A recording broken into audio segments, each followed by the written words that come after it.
My name is Caroline Whitmore. I'm 42 years old. At 11:36 on a rainy Tuesday night, two paramedics rolled me through the front door of my own house while my husband stood at the bottom of the staircase in navy sweatpants, holding a glass of whiskey, looking more annoyed than afraid. My chest felt like a fist had closed around my ribs. My left arm had gone numb. The porch lights flashed red against the hallway walls as rain blew in behind the stretcher. The younger paramedic asked him, "Sir, are you riding with her?" My husband Daniel sighed, not worried, not shaken, just inconvenienced. Then he looked at me, strapped to the stretcher with oxygen tubing against my face, and said, "Caroline, you're just being dramatic. Again." The paramedic froze. My neighbor, Mrs. Aldridge, stood in the open doorway wearing a pink robe and slippers, one hand over her mouth. Daniel glanced at her, then gave a small laugh like he wanted everyone to know this was embarrassing for him. I didn't cry. I didn't scream. I just turned my head toward the rain and watched the ambulance lights paint our white columns red. Then Daniel leaned closer and whispered, "When you're done making a scene, we'll talk about your little lawyer stunt." What he didn't know was that the lawyer stunt had already begun. At 4:15 that afternoon, 7 hours before the ambulance arrived, my attorney had filed an emergency motion in Davidson County Chancery Court. At 5:42, the judge signed a temporary restraining order freezing 3 accounts Daniel thought I did not know existed. One held $92,000. One held $218,000. One held $746,000 in a brokerage account under the name of a consulting company he swore had shut down 2 years earlier. By the time Daniel sighed at me in the foyer, the accounts were already locked. His mistress already had a subpoena waiting. His business partner already had notice. And the woman he believed was too weak to stand up without help had already removed his hands from the money. This is that story. Before I tell you how I ended up in an ambulance, while my husband worried more about secret accounts than my heartbeat. Tell me where you are watching or listening from right now. What part of the world are you in, and what time is it there? Leave it in the comments, because sometimes a story like this reaches a woman sitting in a quiet room, being told her pain is inconvenient.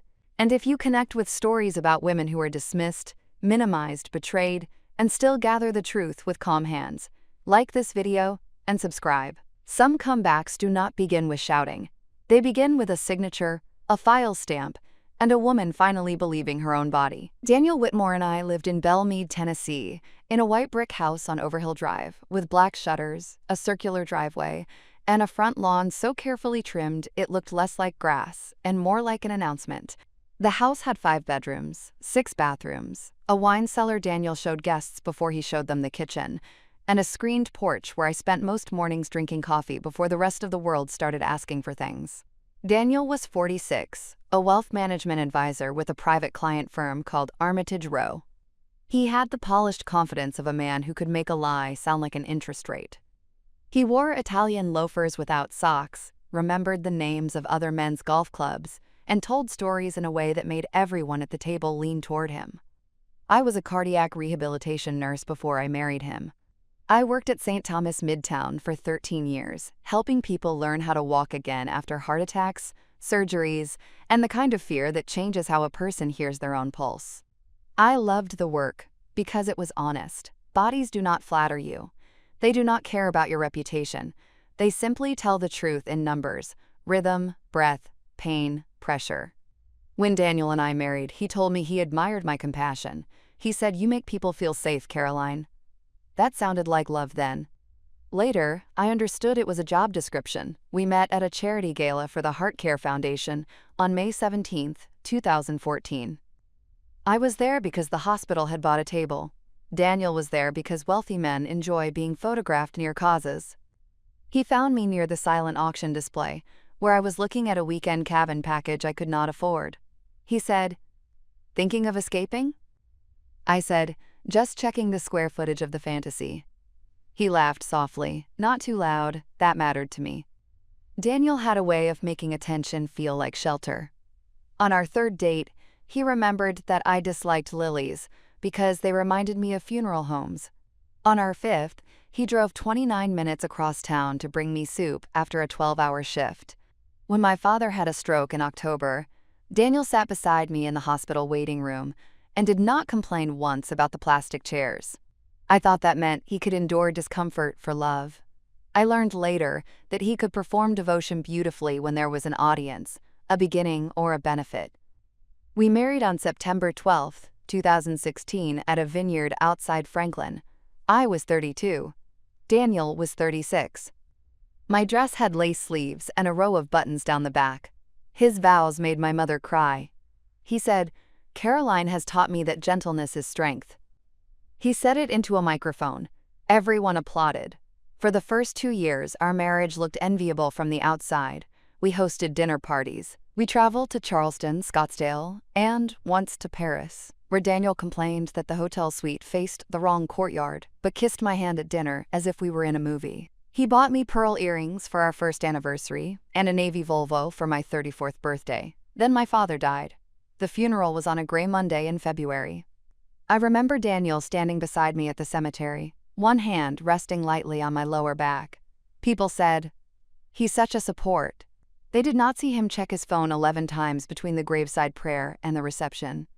That night, after everyone left my mother's house, I sat in the guest bedroom holding my father's watch.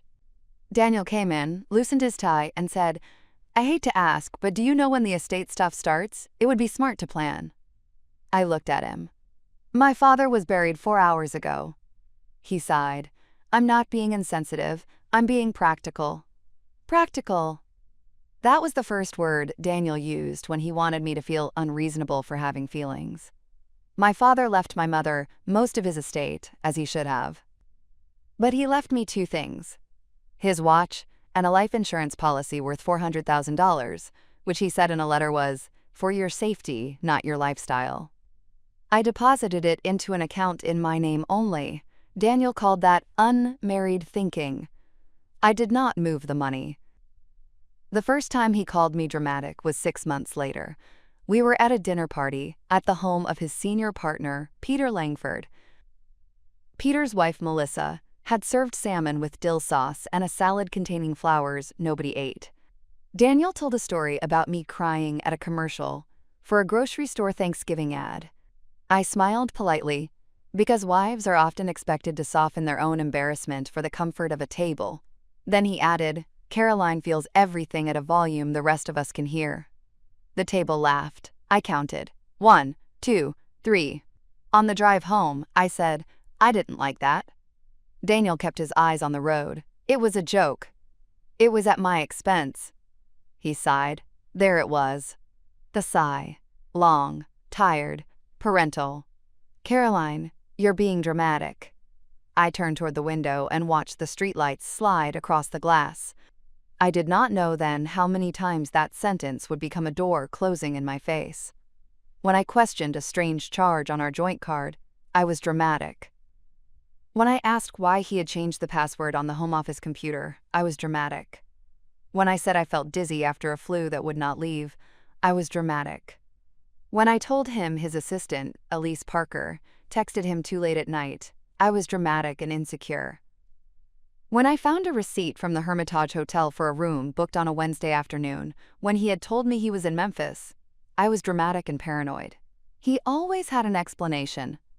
A client. A meeting. A surprise he decided not to give me. A booking error. A misunderstanding. A tone problem. Mine, never his. The erosion of a marriage does not always sound like shouting. Sometimes it sounds like a man exhaling before you finish a sentence. By 2021, I had left full-time nursing because Daniel said our lifestyle required someone to manage the home, the social calendar, and his client dinners. He told people I was, quote, taking a well-deserved break. He did not mention that he disliked me working night shifts because it made dinner unpredictable. At first, I told myself I was choosing rest. Then I realized rest does not feel like disappearing. I volunteered part-time at a cardiac recovery nonprofit called Second Pulse.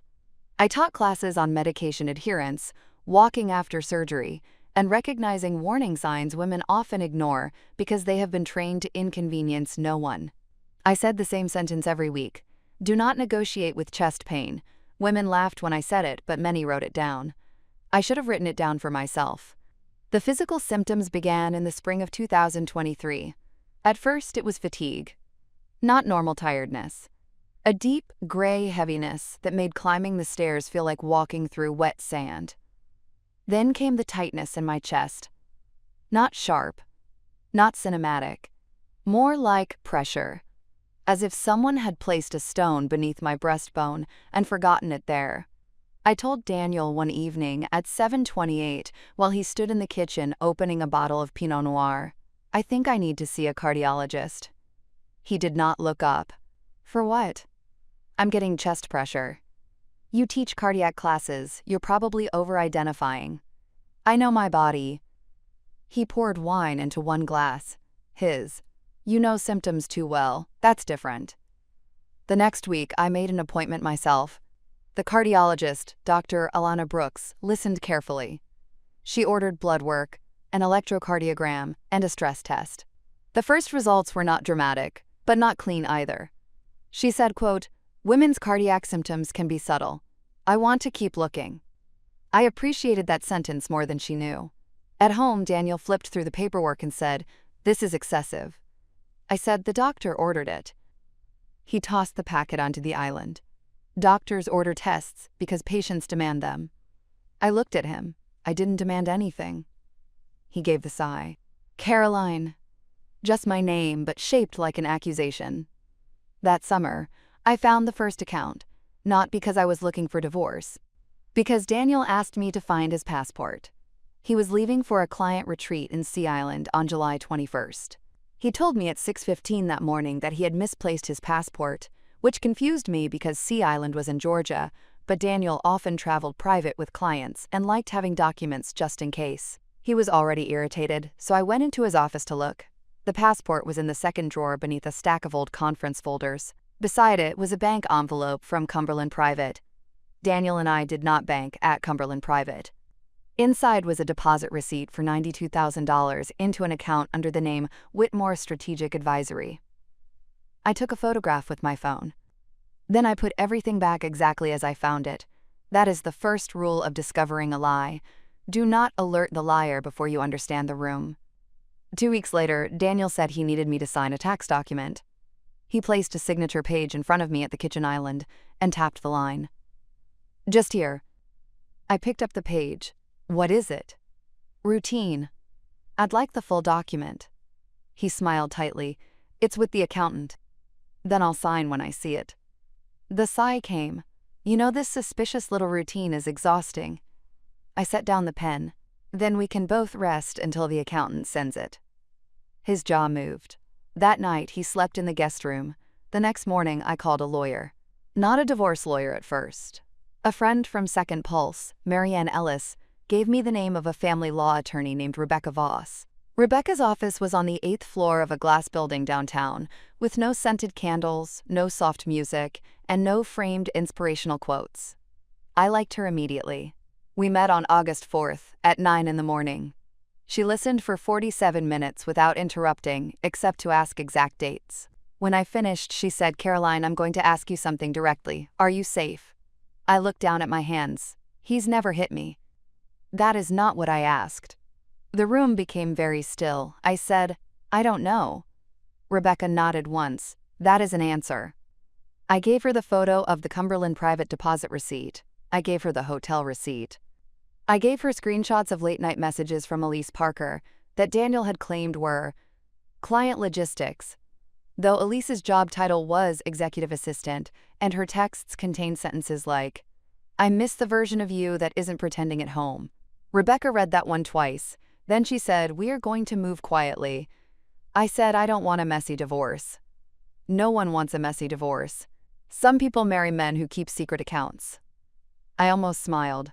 Rebecca referred me to a forensic accountant named Tessa Grant. Tessa was 51, wore navy glasses, and had the emotional expression of a locked filing cabinet. She asked for bank statements, tax returns, property records, business filings, credit card statements, and anything Daniel believed I was too overwhelmed to read. I began collecting. Quietly, legally, patiently. I built it in silence. Every morning after Daniel left for the office, I scanned documents from the file cabinet he forgot I had organized for him in 2019. I downloaded statements from accounts where I still had lawful access. I photographed receipts. I copied emails he had printed and left inside travel folders. I recorded dates in a small gray notebook I kept inside a flour canister, because Daniel had never once baked anything in his life. By September, we had more than suspicion. Whitmore Strategic Advisory had received consulting fees from 3 companies connected to Daniel's clients. That was a problem for his firm. Cumberland Private held one account with $92,000. A second account, under WSA Holdings, held $218,000. A brokerage account, tied to a dormant consulting entity, held $746,000. The entity had supposedly closed 2 years earlier. It had not. Tessa placed a spreadsheet on Rebecca's conference table on September 28 at 2:10. "This is not sloppy," she said. "This is concealed." Rebecca looked at me. "Do you understand what that means?" I did. It meant Daniel had not merely drifted away, cheated, and hidden some spending. He had planned a separate financial life, with me still hosting his dinners, smiling beside him at charity events, and being told my chest pain was anxiety. In October, Daniel grew careless. Careless men often do when their wives become quiet. They think silence means the lesson has been learned. He began leaving the house earlier and returning later. He changed his phone passcode, but still received messages on his watch. He told me Elise was, quote, going through a hard time and needed support. He bought 2 tickets to a resort in Cabo and told me they were for a client incentive trip. I did not ask why the confirmation email said 1 king bed.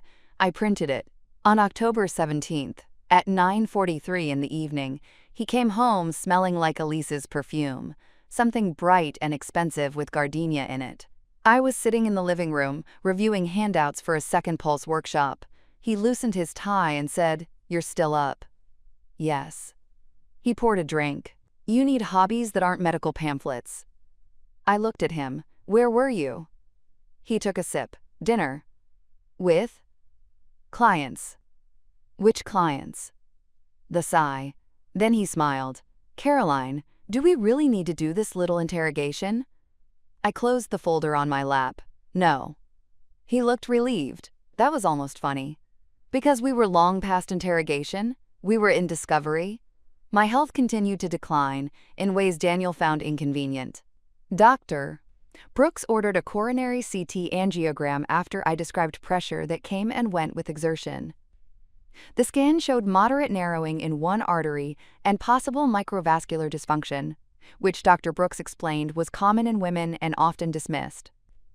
"You are not imagining this," she said at my appointment on November 2nd. I looked at her, and for one humiliating second, my eyes burned. Not because of fear, because being believed can hurt when you have been starving for it. She adjusted my medication, ordered further monitoring, and told me firmly, "If you have chest pressure with arm numbness, shortness of breath, sweating, or nausea, you call emergency services. You do not wait. You do not ask your husband. You do not drive yourself." I said, "I understand." She looked at me over her glasses. "Do you?" I nodded. She wrote something on a card and handed it to me. It said, "Do not negotiate with chest pain." My own sentence. Returned to me. I kept it in my wallet. Thanksgiving was the first public crack. Daniel and I hosted 22 people at our house. His partners, their wives, my mother, his sister Valerie, and 3 couples from the club. Elise was not invited, but she texted him at 7:12 while we were serving dessert. His watch lit up. I saw the name. So did Valerie. Daniel turned his wrist quickly. Valerie looked at me. I smiled and passed the pecan pie. After dinner, while guests gathered in the living room, Daniel cornered me near the pantry. "You embarrassed me." I looked at him. "How?" "You were cold all night." I served 22 people. With an attitude. I served 22 people with mashed potatoes. His face hardened. "You're doing that thing again, acting like a martyr." I said, "No martyrs die for causes. I'm just tired." He leaned closer. "You have no idea how much patience I've had with you." I thought about the hidden accounts, the mistress, The medical appointments he had called excessive. The accounts Rebecca was preparing to freeze if Daniel moved first. I said, "You're right, I don't." He walked away. On December 1st, Rebecca filed the initial petition for divorce under seal as much as possible, citing dissipation of marital assets, concealment, and potential emergency risk of transfer. We did not serve Daniel immediately. She wanted the financial restraining order prepared first, because once Daniel knew, he would move money. Tessa worked through the weekend. On December 5th, at 11:28 in the morning, she found a scheduled transfer request from the brokerage account to an offshore-linked investment vehicle through a client of Daniel's. The transfer was set for December 8th. Rebecca called me at noon. "We need to move today." I was in the parking lot outside Dr. Brooks's office, holding a prescription bag. I said, "Do it." "Caroline, once this starts, he will know." "I understand." "Where will you be tonight?" "Home." "Is that safe?" I looked through the windshield at the rain beginning to dot the glass. "I don't know, but I have Mrs. Aldridge next door, and I have my phone." Rebecca was silent for a moment. Then she said, "Keep it charged. And if your body tells you something, believe it." At 4:15, Rebecca filed the emergency motion. At 5:42, the judge signed the temporary restraining order. At 6:07, notices began going to Cumberland Private, the brokerage custodian, and Daniel's firm compliance department. At 7:21, Daniel's phone started ringing. I was in the kitchen making tea. My chest had been tight since late afternoon, but I told myself it was stress. That is the dangerous part. Even women who know better can talk themselves into waiting when everyone around them has trained them to minimize. Daniel walked in at 7:29. His face was pale, not frightened for me, furious for himself. "What did you do?" I set the mug down. "What are you talking about?" He held up his phone. "Don't play stupid." Cumberland froze an account. I looked at him calmly. "Which account?" His eyes narrowed. That was the moment he knew. Not that I had everything, but that I had enough. "You went to a lawyer." "Yes." His mouth opened slightly, then closed. He laughed once. I counted. 1. "You have no idea what you've started." I said, "I know exactly what I filed." He stepped closer. "You think you're going to take my money?" "Our marital assets are being preserved." That's lawyer language. It came from a lawyer. He slammed his glass down so hard whiskey splashed over his hand. I did not flinch, he noticed. That made him angrier. "Who is advising you, your little hospital friends? That bitter woman from the charity?" "Rebecca Voss." The name landed. Daniel knew Rebecca. Everyone in his world knew Rebecca. She had represented 2 women in high-asset divorces that men like Daniel described as bloodbaths. Because the wives left with documented shares of money the husbands had called complicated. His voice lowered. "You hired Rebecca Voss?" "Yes." "You vindictive little—" He stopped himself. Good. He still remembered walls had ears. I felt a sudden wave of nausea. My hand went to the counter. Daniel saw it and scoffed. "Oh, please." I took a slow breath. The pressure in my chest sharpened, not dramatically. Specifically, under the breastbone, up toward the jaw, down the left arm. Dr. Brooks's card seemed to appear in my mind like a white flag. "Do not negotiate with chest pain." I said, "I need medical help." Daniel laughed softly. "No, you need to calm down. My left arm is numb. You're panicking because your little ambush is backfiring." I reached for my phone. He said, "Do not call anyone." I looked at him. Then I pressed emergency services. The dispatcher answered at 10:57. I gave the address. I said, "Chest pressure, left arm numbness, nausea, cardiac history, under evaluation." Daniel stared at me as if I had betrayed him more by calling an ambulance than by freezing the accounts. At 11:09, Mrs. Aldridge knocked on the front door.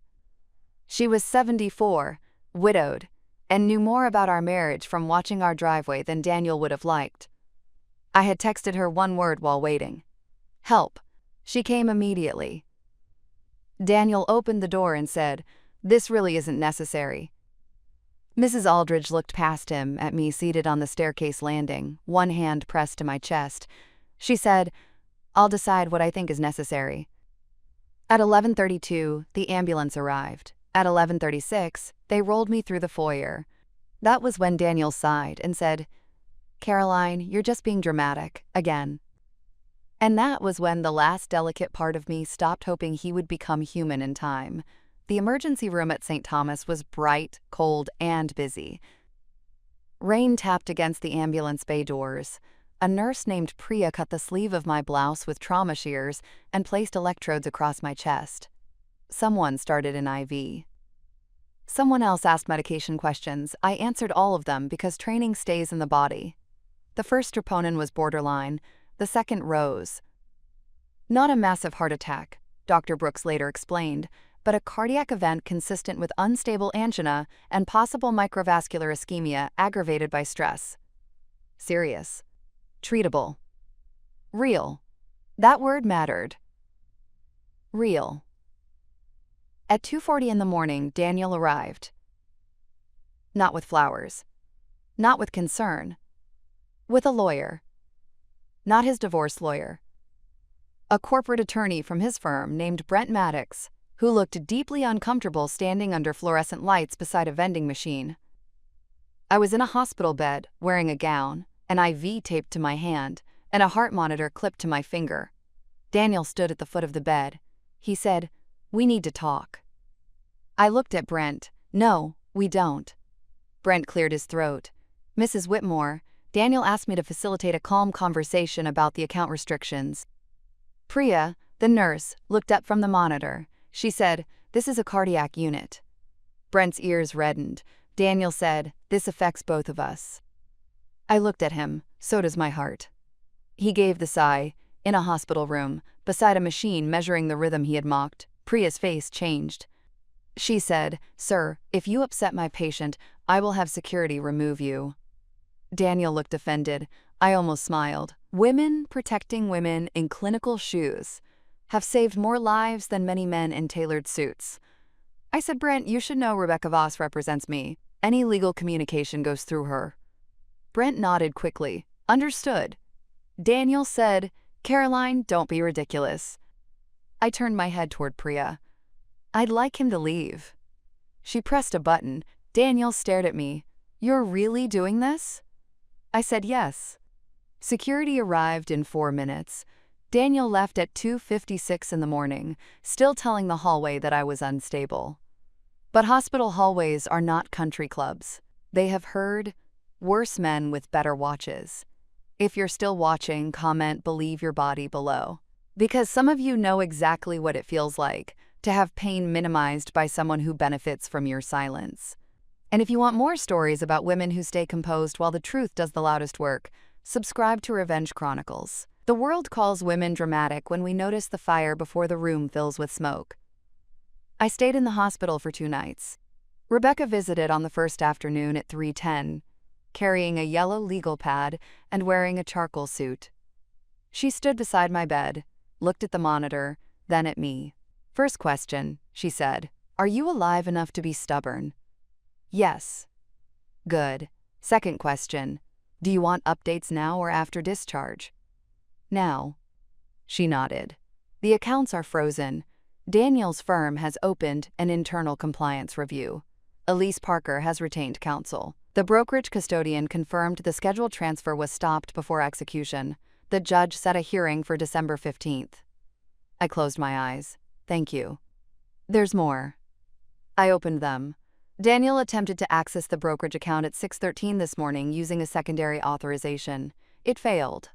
He then emailed the custodian claiming you were experiencing a mental health crisis and that he needed emergency control of household finances. My pulse monitor ticked faster, Rebecca noticed. She placed one hand lightly on the bed rail. "He put it in writing, Carolyn." The monitor slowed.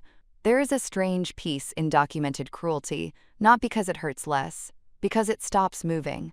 I said, "Good." Rebecca's mouth curved slightly. That was my thought.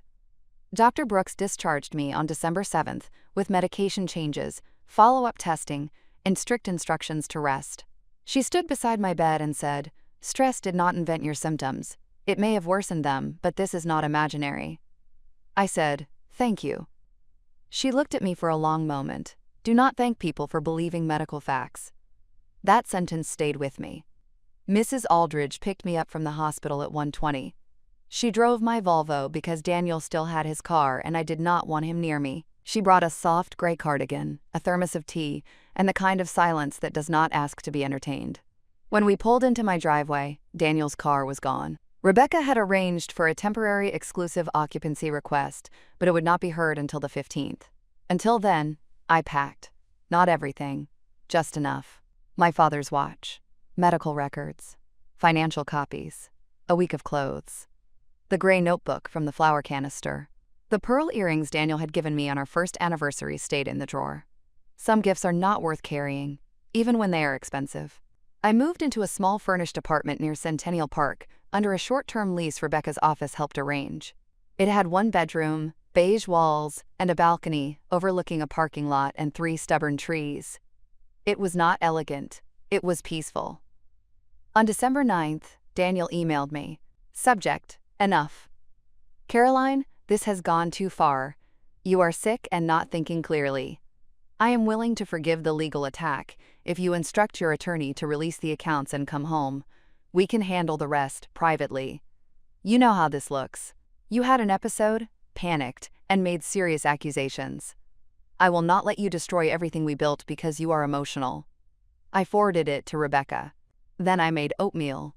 That was my reply.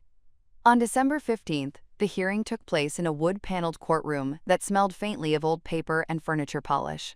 I wore a navy dress, low heels, and a medical monitor beneath my coat. Rebecca stood beside me with 3 binders. Daniel sat across the aisle with 2 attorneys and the expression of a man offended by consequences. The courtroom was not full, but it was not empty either. Daniel's firm had counsel present. The brokerage custodian had counsel present. Elise Parker sat in the back row beside a woman I assumed was her attorney. Tessa Grant sat behind Rebecca, holding a folder thick enough to make Daniel's jaw tighten. At 9:38, the judge entered. By 10:06, Daniel's attorney was arguing that the frozen accounts represented separate business assets unrelated to the marriage. He described me as medically fragile, emotionally overwhelmed, and acting under distress. Rebecca stood slowly. She did not raise her voice. Your Honor, distress does not create hidden bank accounts. The judge looked over his glasses. Rebecca continued. Mrs. Whitmore's medical condition is being used as a character attack because the financial documents are difficult to explain. We have evidence of 3 concealed accounts, a scheduled transfer attempted after divorce preparation began, consulting income tied to the respondent's clients, and written communications in which Mr. Whitmore attempted to represent his wife as mentally unstable to gain control of assets. Daniel's face changed at the word written. Rebecca handed exhibits to the clerk. The courtroom became very quiet. The judge read 1 page, then another. Then the email Daniel had sent the custodian at 6:13 in the morning while I was lying in the hospital.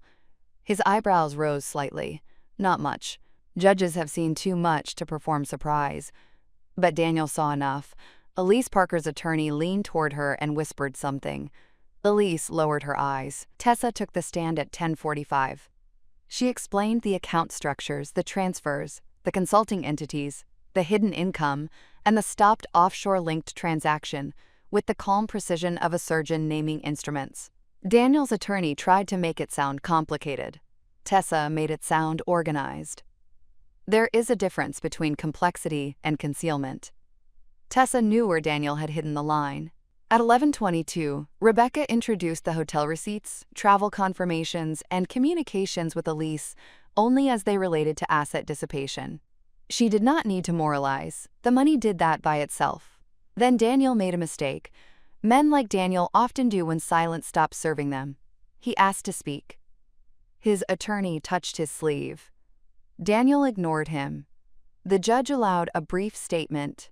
Daniel stood, buttoned his jacket, and said, Your Honor, my wife has been unstable for some time. She has a background in medicine, which makes her prone to exaggerating symptoms. The night of the ambulance, she was upset because we had argued. She has always been dramatic. The word entered the courtroom and died there. Dramatic. Rebecca looked at me. I did not move. The judge looked down at the medical records, then back at Daniel. "Mr. Whitmore, are you suggesting your wife fabricated a cardiac event?" Daniel hesitated. "No, Your Honor. I'm saying she escalates." The judge's voice cooled. "Her troponin levels escalated?" Someone in the back coughed. Not laughter. Almost. Daniel flushed.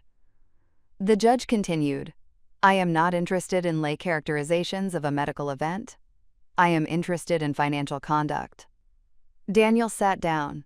For once, the sigh did not come. At 12:04, the judge extended the financial restraining order, ordered full disclosure, prohibited transfers, required preservation of business records, and granted temporary exclusive occupancy of the marital residence to me pending further proceedings. Daniel was ordered to vacate within 48 hours. Public payoff does not always look like applause. Sometimes it looks like a man staring at a court order, while the mistress, the firm lawyer, the accountant, and the judge all understand the same thing at the same time. His face went pale slowly, not because he loved me, because control had left the room without asking him. Outside the courtroom, Daniel approached me near the marble hallway. Rebecca stepped slightly in front of me. He looked past her. "Caroline." I waited. His voice lowered. "This doesn't have to get uglier." I looked at him. It already got ugly. I just stopped decorating it. His mouth tightened. "You think you've won?" I felt my heart beating steadily beneath the monitor. "No, I think I survived." That was the last time I spoke to him without lawyers present. The divorce took 9 months. Daniel resigned from Armitage Row in February after the internal compliance review found undisclosed conflicts. He told mutual friends he was leaving to pursue independent advisory work. By then, the story had already moved through Nashville's polished rooms, in the quiet way financial scandals travel among people who pretend not to gossip. Elise Parker gave a deposition in March. I was not in the room, but Rebecca told me enough. Daniel had promised her a future funded by money he said was protected. He told her I was fragile, dependent, and uninterested in finances. He told her we were married in name only. That last phrase amused me in the saddest way. Married in name only. He had still needed my name when he wanted sympathy, stability, and social cover. The settlement was signed on September 9th. I received my share of the marital estate, a portion of the concealed funds, the house proceeds after sale, reimbursement for dissipated assets, and enough legal fees to make Daniel's final email to Rebecca noticeably shorter than his first. I did not keep the Belle Mead house. People expected me to. They said, "After everything, you deserve it." But that house had too many rooms where I'd made myself smaller, too many dinner parties where I smiled through little cuts, too many mornings when I drank coffee on the screened porch, and wondered why my life looked beautiful from the street but felt airless inside. We sold it in October. I bought a smaller house in Green Hills with a brick walkway, a kitchen full of morning light, and no wine cellar. Mrs. Aldridge came to see it and approved of the locks. Dr. Brooks remained my cardiologist. Rebecca became, if not a friend exactly, then the kind of woman who sends a holiday card with one handwritten sentence that says, "Keep walking." I did, slowly at first. 10 minutes, then 15, then 30. Cardiac recovery is humbling, because the body does not care what you used to be able to do. It asks what you can do today, then asks again tomorrow. I returned to Second Pulse in January, not as the woman teaching from professional experience, but as one teaching from the other side of the bed rail. At my first class back, 12 women sat in a semicircle holding folders and water bottles. Some were recovering from surgery, some from heart attacks, some from years of being told anxiety when the problem was arterial. I stood at the front and held up Dr. Brooks's card. "Do not negotiate with chest pain." Then I said, "And do not negotiate with people who benefit from you ignoring it." One woman in the second row closed her eyes, another wrote it down. After class, a woman named Marlene approached me. She was 61, recently widowed, wearing a lavender sweater and sneakers, with the laces double knotted. "My husband used to say I was dramatic," she said. I nodded. "What did you say back?" She smiled faintly. "I outlived him." We both laughed, not cruelly. Just enough. That is something I learned after Daniel. Joy does not always return as fireworks. Sometimes it returns as a small laugh with another woman in a church basement beside a table of pamphlets about blood pressure. My mother asked me once whether I hated Daniel. We were sitting at my new kitchen table, drinking tea. She had been careful after the ambulance. Careful in the way mothers become when they realize their daughter almost died while being dismissed. I thought about the question, then I said no. She looked surprised. I thought you would. Hate keeps a person in the room. And you left the room. Yes. That was true. I left the room where my pain needed permission. I left the room where medical facts were treated as personality flaws. I left the room where a sigh could erase a sentence. I left the room where my husband hid money, entertained another woman, and called me dramatic, while my heart struggled to be heard. The strangest part is this: I am grateful now for the ambulance, not for the pain, not for the fear, but for the clarity. There was no way to romanticize a man standing in a foyer with whiskey in his hand, annoyed that paramedics had interrupted the collapse of his secrets. There was no softer version. No misunderstanding, no stress excuse, no marital rough patch, just Daniel, sighing at my stretcher, while 3 frozen accounts sat beyond his reach. Sometimes the truth arrives with sirens. If you are listening to this, and someone in your life keeps calling you dramatic, I want you to pay attention to what they are protecting when they say it. Are they protecting peace? Or are they protecting access? Are they protecting your well-being? Or are they protecting their ability to continue without consequence? Your body is not dramatic. Your intuition is not dramatic. Your need for records, rest, answers, safety, and respect is not dramatic. Some people call women dramatic because the word is cheaper than accountability. Let them say it.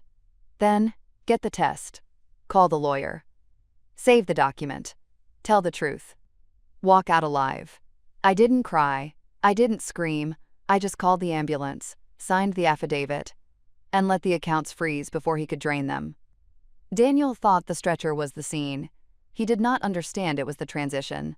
The scene had already happened at 4:15 when Rebecca filed the motion, at 5:42 when the judge signed, at 6:07 when the notices went out, at 11:36 when he sighed. I was not beginning to fight. I was already protected.